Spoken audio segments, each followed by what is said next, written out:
buying any property in Nigeria, make sure you ask the seller if they have these 6 important documents. These documents are non-negotiable. And if the seller says he doesn't have these documents, then you may have to rethink your decision and retrace your steps, because that means future trouble. The first document is C of O, which is Certificate of Occupancy. I'm sure by now you probably think C of O is my best word. Well, that shows how important it is in a real estate transaction.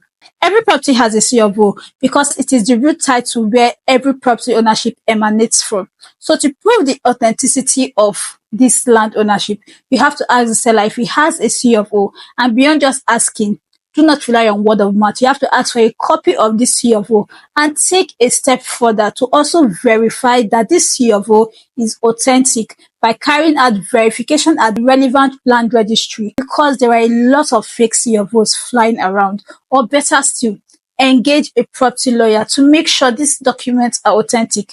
Don't worry, they know what to do. Second document is governor's consent. Governor's consent is very essential when transferring the rights of ownership in a property that has a C of O. So before going ahead to pay for that property, make sure the seller has the consent of the governor to actually sell that property to you. And just like C of O, governor's consent also needs to be verified to ensure it is authentic. The third document is deed of assignment. Deed of assignment is a legal document that transfers the interest and rights in a real estate from the seller to the buyer.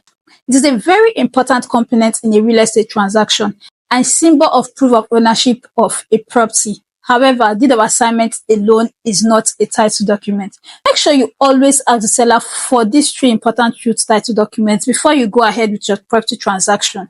And make sure you always verify or get a property lawyer to verify these documents' authenticity to avoid future headaches. I'll be telling you the other 3 documents you have to look out for in the next episode. For now, bye.